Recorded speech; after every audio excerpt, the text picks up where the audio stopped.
আসসালামু আলাইকুম, সবাইকে মাহফুজা কিচেন বিডিতে ওয়েলকাম। আজ পাউরুটি দিয়ে পুডিং করব, মানে ব্রেড পুডিং। অসম্ভব মজা হয়, দেখতে যতটা লোভনীয় হয়েছে খেতে তার চেয়েও বেশি মজা হয়েছে।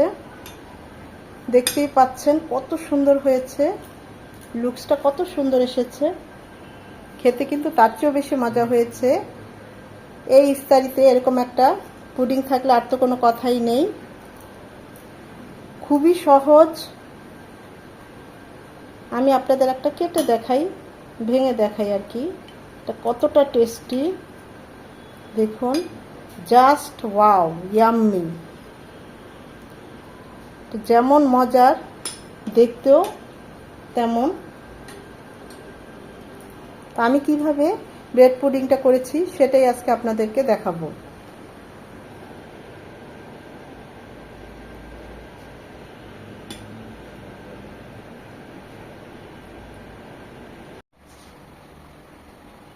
পাউরুটি দিয়ে আজকে পুডিং বানিয়ে দেখাবো আপনাদের। সেজন্য আমি এখানে 2 পিস পাউরুটি নিয়েছি। পাউরুটিতে চারপাশের অংশটা এটা কেটে নিয়েছি, আপনারা চাইলে সেটা দিয়ে দিতে পারেন। আমি প্রথমে পাউরুটিটাকে একটু ছোটো করে নেব, ব্লেন্ডারের সুবিধার্থে ছোট ছোট টুকরো করে নেব আর কি।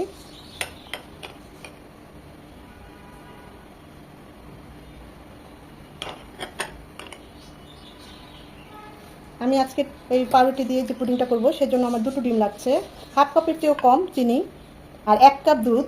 ঘন করে 2 কাপ দুধকে ঘন করে জাল করে 1 কাপ দুধ হয়েছে, সেটা নিয়েছি।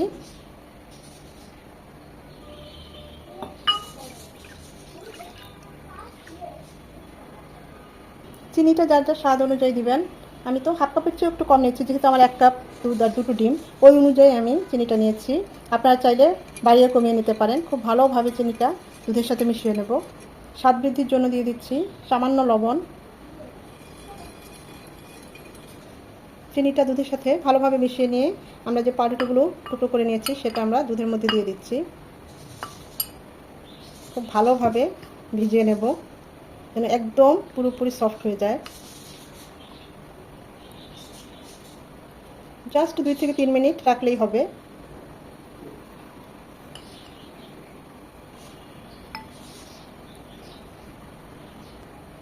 দিয়ে দেবো ভ্যানিলা এসেন্স, এতে ডিমের গন্ধটা করবে না পুডিংয়ে। 1.5 চামচ দিলাম, খুব সুন্দর একটা ফ্লেভার চলে আসবে, তো অবশ্যই দিবেন। খুব ভালোভাবে ডিমটাকে মিশিয়ে নেব। ডিমটা ভালোভাবে ফাটানো হয়ে গিয়েছে, এর মাঝে আমাদের পাউরুটিটাও খুব ভালোভাবে সফট হয়ে গিয়েছে। দুধটাকে খুব ভালোভাবে স্যুপ করে নিয়েছে। এখন এটাকে আমরা ব্লেন্ড করে নেব।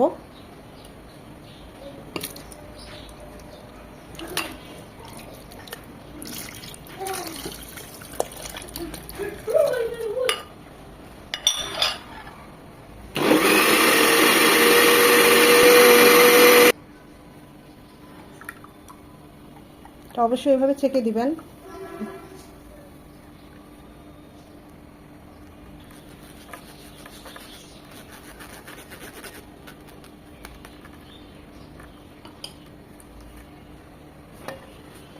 ডিমের ব্যাটারের সাথে খুব ভালোভাবে মিশিয়ে নিতে হবে। যে পাত্রে পুডিংটা করব সেই পাত্রে দিয়ে দিচ্ছি ক্যারামেল। হাফ কাপ চিনিতে 1 চামচ পানি দিয়ে আমি ক্যারামেলটা করেছি।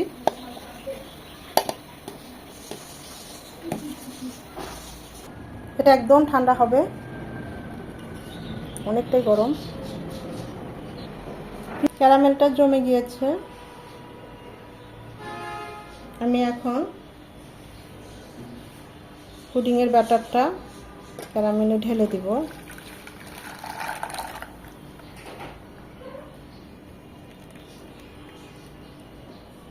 এখন আমরা চুলায় চলে যাব।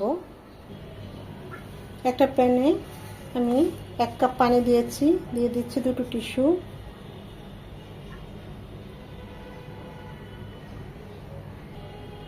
আপনারা চাইলে স্ট্যান্ডেও বসিয়ে দিতে পারেন পুডিংটা। আমি এর মধ্যে ঢাকনা দিয়ে দিলাম, উপরে আরও একটা ঢাকনা দিয়ে দিলাম। এটা মিনিমাম 20 থেকে 25 মিনিট চুলার জাল অনুযায়ী মিডিয়াম টু লো হিটে কুক হবে। 20 মিনিট পর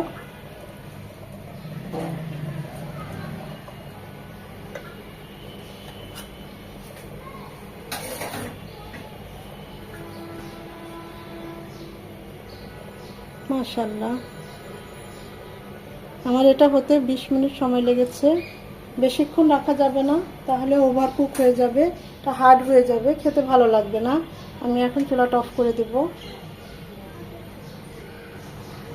আমাদের পুডিংটা এখন একদম গরম, মাত্র চুলা থেকে নামিয়ে এনেছি।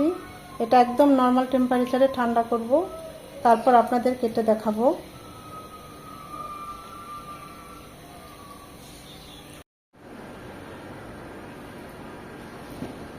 আমাদের পুডিংটা মোটামুটি ঠান্ডা হয়েছে, হালকা কিছুটা গরম আছে। ছুরির সাহায্যে একদম 4-5টা এরকম একটু আলগা করে নিতে হবে।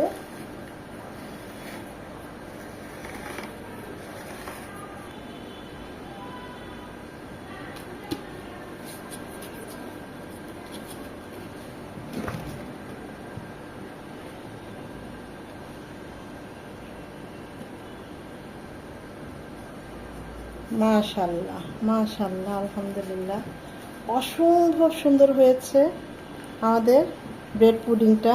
দেখতেই পাচ্ছেন অসম্ভব সুন্দর। এটা যে শুধু দেখতেই সুন্দর হয়েছে তা কিন্তু না, খেতে অসম্ভব মজার এই ব্রেড পুডিং। যারা এখনো ট্রাই করেন না, আমি বলবো একবার হলো এভাবে এই পবিত্র রমজানের ইফতারিতে এটা ট্রাই করবেন।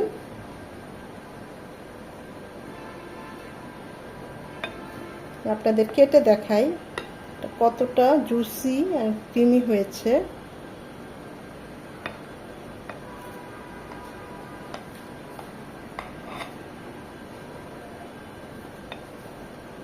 আপনারা আপনাদের পছন্দ অনুযায়ী কেটে নিতে পারেন। আমি তো এভাবেই কেটে নিলাম, একটু লম্বা লম্বি করে।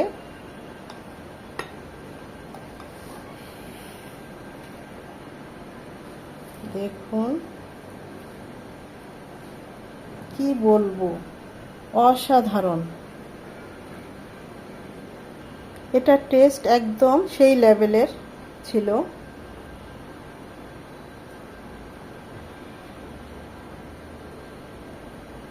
একদম পারফেক্ট।